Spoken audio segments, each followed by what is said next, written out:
The COP27 climate change summit wrapped up in Egypt last week. And while there is finally an agreement on creating a fund for loss and damage for developing countries who are suffering because of the carbon emissions from richer countries, there is concern it's not a real commitment, that there's not a real commitment, rather, to limiting carbon emissions and keeping our planet below dangerous levels of warming. Well, I'm joined now by the Minister of Forestry, Fisheries and Environmental Affairs, Barbara Creecy. Minister, good evening. Thank you so much for your time. So, of course, you were in Egypt, and I think the thing that COP27 will be remembered for is this commitment to create this loss and damage fund. My understanding is that South Africa probably wouldn't qualify. There are other countries that are suffering much more serious impacts. But just talk to me about how you feel about this loss and damage fund. How significant is it? Good evening, Sally, and warm greetings to all your viewers at home. Well, I think this fund is very significant. It's something developing countries have been fighting for 30 years. And the fact that there is finally an in-principle decision is extremely significant. Of course, as you correctly point out, the modalities of exactly what's going to happen, where the funds will be sourced from, and who they will be available to under what circumstances is an issue that will be discussed during the course of this year by this transitional committee that has been set up. But I think, Sally, even if we ourselves may not directly benefit, there are many developing countries that are in a far worse situation than we are, and we have to celebrate that this decision has finally been made. It's something that the African group of negotiators have been fighting for 30 years, and it does represent a significant victory. Yeah. At the same time, what was the final decision on limiting the warming of the planet to keep it below 1.5 degrees Celsius? There was some talk that, well, maybe we could go to 2 and it won't be so bad. And I'm not too sure what exactly was agreed and decided. You tell us what actually came out of it. Well, Sally, there was a 4-year mitigation work program agreed on. Remember, this is the implementation COP. The language of Paris says that we aim to keep global warming well below 2 degrees. I suppose well below is not a scientific term.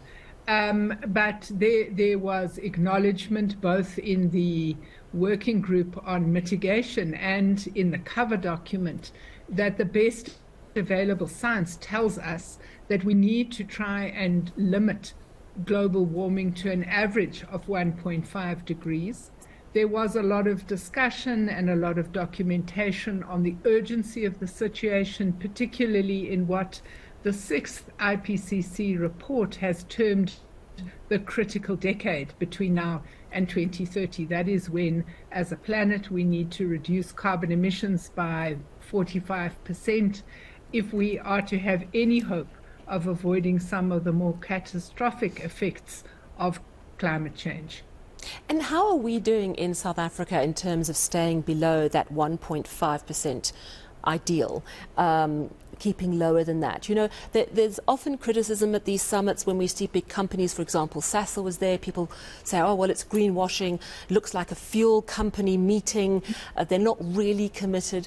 I want to ask you what your assessment is. Is there real commitment from some of these formerly dirty emitters to clean up their act? Well, I think, first of all, we must all accept that if there is going to be a reduction in greenhouse gases, it's a whole of society effort. Now, what do I mean by that?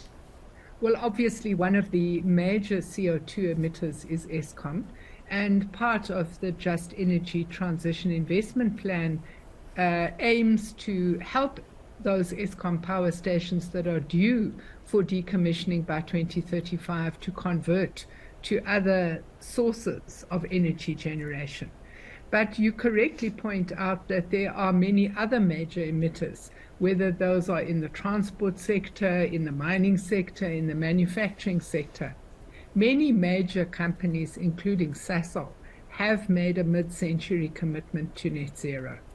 And I had a very interesting discussion at informal discussion with Sasol at COP27, where they were sharing with me their plans to transition their production processes. You would understand that they are one of the companies that is very interested in green hydrogen as a future energy source and is investing a lot of resources in making this a possibility. This is obviously a very important energy source for what we call hard to abate sectors, the steel industry, the cement sector, aspects of the mining sector, and in fact the transport sector itself. So I think that there is significant technological innovation going on in a lot of these big companies, and some very interesting work that one saw being demonstrated at COP27. It was, we've just heard from the President speaking to the British Parliament, and he's reinforcing the friendship between the two countries. And he mentioned COP27, welcoming what he calls the promise of concerted action on climate change, and speaking really about the funding that could come from Britain to help South Africa. We've seen pledges, but also there has to be a plan before those pledges come to fruition. What is the role of your department? I would imagine working with government, but also with business, in making sure those plans are in place so that money can be released. Is there a role for your department, or how is it all being coordinated? Well, there is an interministerial committee that has been set up by the presidency that includes our department, the Department of Minerals and Energy, Public Enterprises, Treasury, Department of Labour, Department of International Relations, and so on. And this interministerial committee is responsible for ensuring that in due course the investment plan is going to be translated into an implementation plan. When President Ramaphosa met the British Prime Minister at COP27 Monday 2 weeks ago, he handed over the investment plan, and he also highlighted the cost of implementing this investment plan. And part of what we know is that we have potential access to the first tranche, but we also know that it's going to cost several billion rand or dollars, depending on which way you look at it, more than what we have managed to raise already. What I can share with you is that President Ramaphosa also told our partners that we will be broadening the circle, and we will be including other developed country partners who would be interested in working with us to implement this investment plan. And while I can't announce any new financing tonight, I can share with you that I had a number of bilateral engagements with some of the developed countries at COP27, and there is indeed interest in our plan. Well, this is very good news. Certainly, Minister Barbara Creecy, thank you so much for chatting to us about your experiences at COP27. Important for the global climate and the future of our planet, but also in the shorter term, our energy supplies, which we have much to do on. So lots of challenges ahead for South Africa. We've got your weather in just a moment. Stay with us.